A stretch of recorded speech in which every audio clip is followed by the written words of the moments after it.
Hello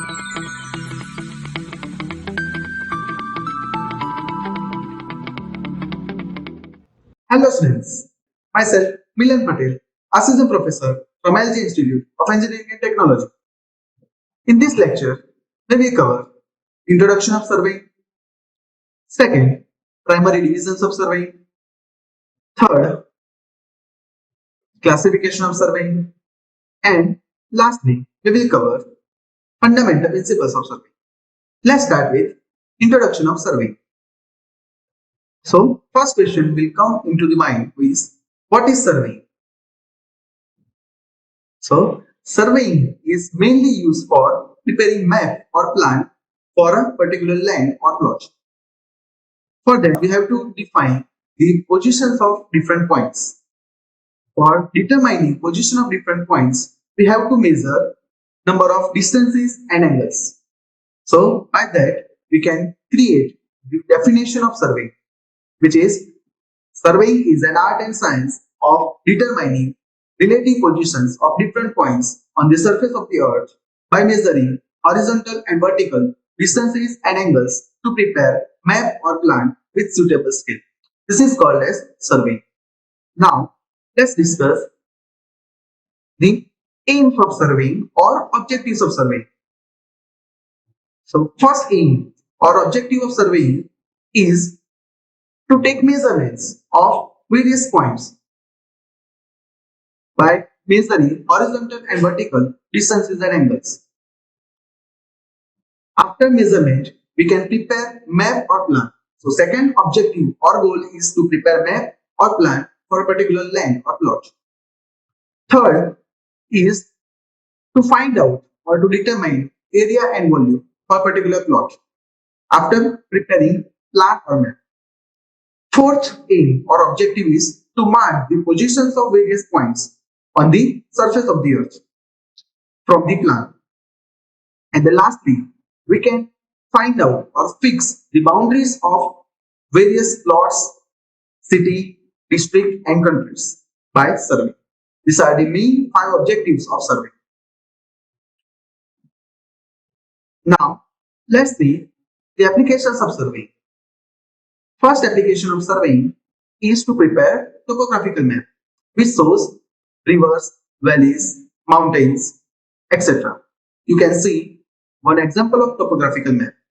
In different color, we can observe the mountains, rivers, valleys, etc. Second application is to prepare cadastral map, which shows the boundaries of plots and land. This is the example of cadastral map. Third application is to prepare engineering map, which shows the boundaries of engineering structures such as railway station, roads, canals, airports, etc. Fourth application of surveying is to prepare contour map. This is the example of contour map, which shows the actual level of the ground, which is used to find best possible route for railways, canals, or highways. Next application is to prepare military map, geological map, and archaeological map. Next application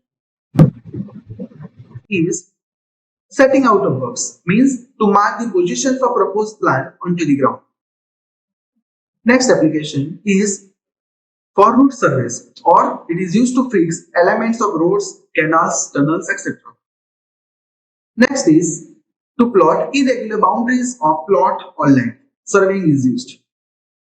Next, to lay particular slope for water supply line, drainage line, gas line, surveying is required. And lastly, to study bed profile of rivers and sea, surveying is necessary. These are the various applications of surveying. Now, let's see the second topic of today's lecture, which is primary divisions of surveying.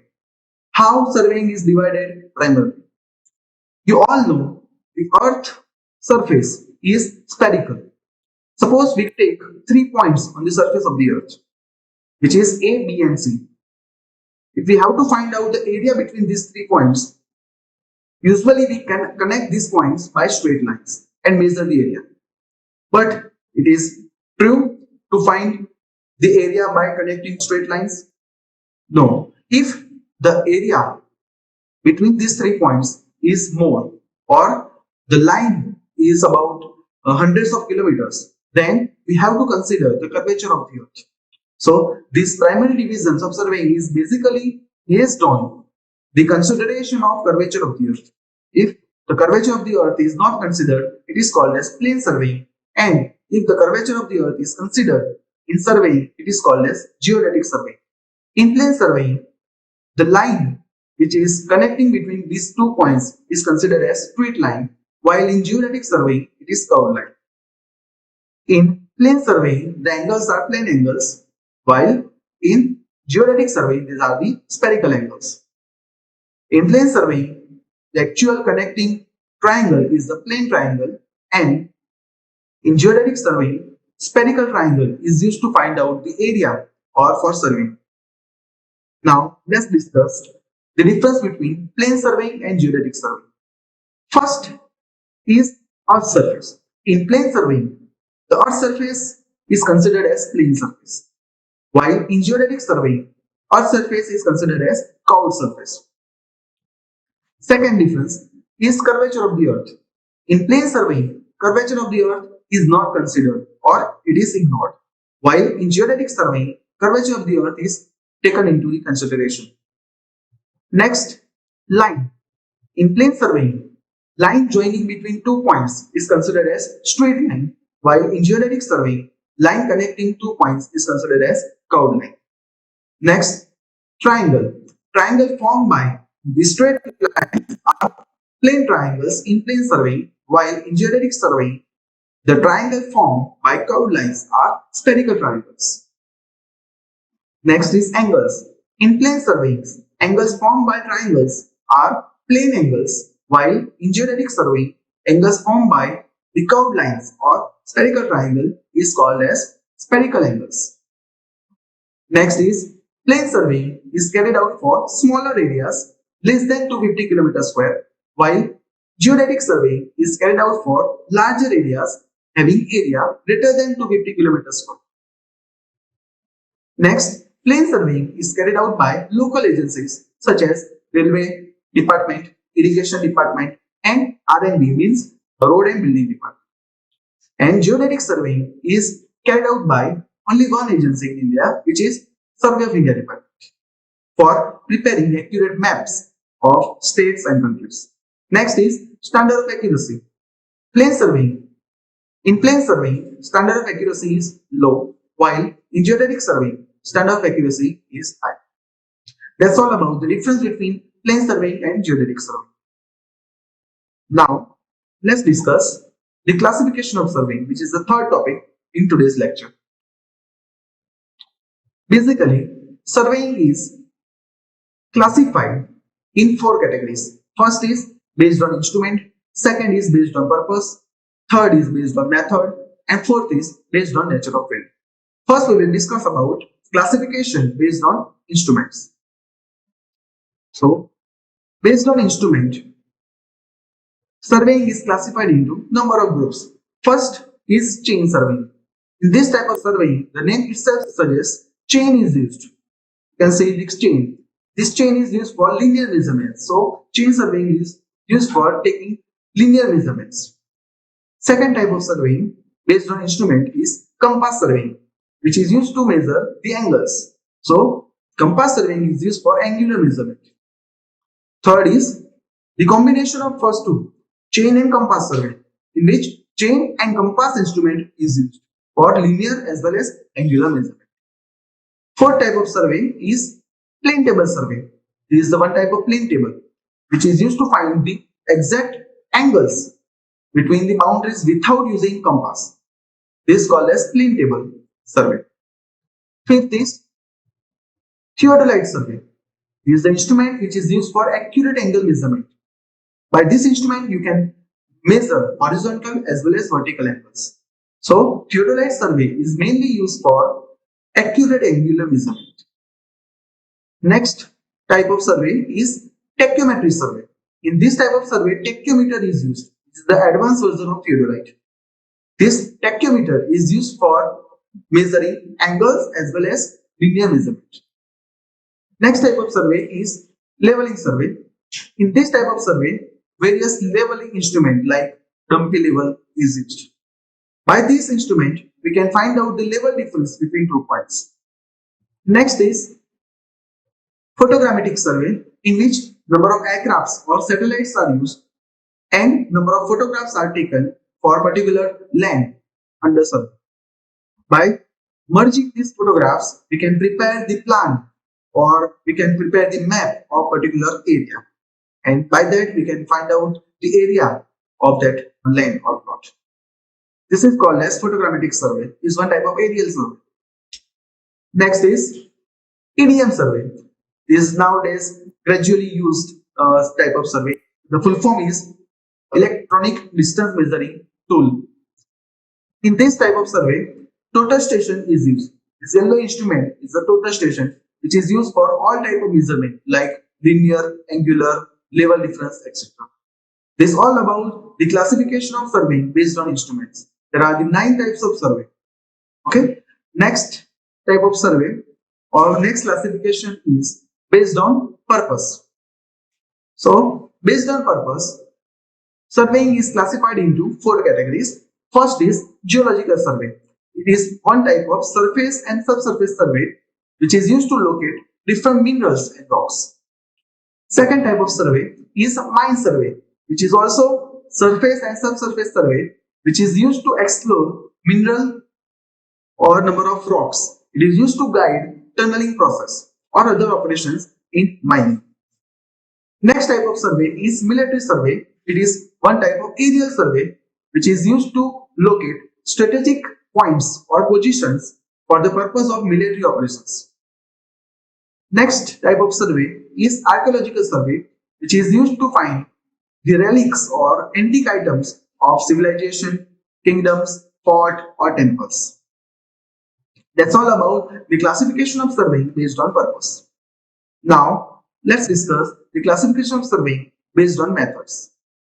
Based on method, surveying is classified into 2 types. First is triangulation survey, in which the whole area is divided into number of triangles. It is mainly used for larger areas.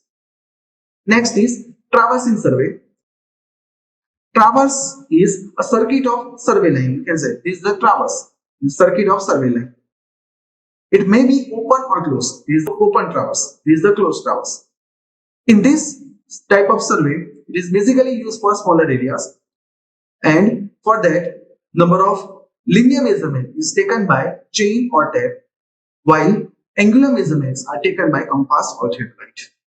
By that, we can find out the area or we can carry out our survey. Now, let's discuss the classification based on nature of field. On which field the survey is carried out? First type of survey is land survey, which is done on the land. It is used to prepare plan and maps of a given area. The example of land survey are topographical survey, cadastral survey, city survey, etc. Next type of survey is hydrographic survey, which is conducted on or near the water body like lake, river or sea. It is used to locate the shorelines of water bodies. Next type of survey is astronomical survey, which is done by observing heavenly bodies like sun, moon, stars, etc. It is used to determine latitude, longitudes, azimuth, local time for various places on the earth. Now, let's discuss the 4th type of survey, which is aerial survey, which is basically conducted by aircrafts or satellites. It is done by taking photographs of the earth in overlapping strips of the land in photographs and merging them to prepare a map or plan. This is called as aerial survey. That's all about classification of surveying. Now, let's discuss the topic number 4, which is fundamental principles of surveying. So, what is fundamental principles? These are the points to be considered while surveying. First is always work from whole to the part. It is also called as triangulation. And second rule or second point which is to be considered while surveying is to locate new station. At least 2 measurements are required from fixed reference points. First, we will discuss they always work from whole to the part, which is also called as triangulation. If there is an area like triangle ABC, we have to divide the area into number of triangles by triangulation, like triangle PQR or triangle MNO. This principle clearly indicates that always work from whole to the part means first we have to measure the lines which are the outer periphery, which is also called as main survey line, like line AB, line BC, and line AC. Which are the main survey lines, and point A, B, and C are the main stations. So our first goal is to measure these lines accurately by accurate instrument. After that, we have to divide this whole triangle into number of triangles like triangle PQR and triangle MNO, and then find out the area of this triangle PQR, triangle MNO, triangle PMO, etc. by using slightly less accurate instrument. By using this type of technique, we can control the accumulation of errors. If reverse process is carried out, first we will carry out the survey of triangle MNO, then triangle PQR, and then triangle ABC. Then minor error will be magnified. If there is an error of 2 meters square in triangle MNO, then we can find out triangle PQR by multiplying this area of triangle MNO by 4. Then error of 2 meters square will be magnified 4 times. So in triangle PQR, the error is around 8 meters square. To find out the area of triangle ABC by triangle PQR, is also multiplied by 4. So error in triangle ABC is about 16 meters square. So minor error 2 meters square in triangle MNO will be magnified in 16 meters square in triangle ABC. So this process cannot be done. So always work from whole to the part. First we will find out the triangle ABC by accurate instrument, and then divide the area, and then find out the area of triangle PQR and triangle MNO. This is called as always work from whole to the part. Next point or next principle is to locate a new station. At least 2 measurements are required from fixed reference points. Suppose this A and B are the fixed reference points, and we have to find the point C. For that, 2 measurements. First, linear measurement A to C, which is the line AC, and second, line BC is required. So this is done by taking 2 linear measurements. We can also find or locate point C by 2 angular measurements. First is angle BAC and second is angle ABC. So if we have these 2 angles, we can accurately find out the location of point C. Third, to find out the point C, we can do one linear measurement like line AC and one angular measurement, which is the angle BAC. By this also we can find out the accurate location of point C. Fourth case, same, one linear measurement and one angular measurement. Here angle BAC and opposite line BC is required to find the position of point C. And lastly, to find out location of point C, we can use one perpendicular distance from AB line, and the angle of angle ADC is required. So by these 4 cases, we can understand that to locate a new station like C, we have to measure 2 measurements, one linear, one angular, or 2 linear measurements or 2 angular measurements.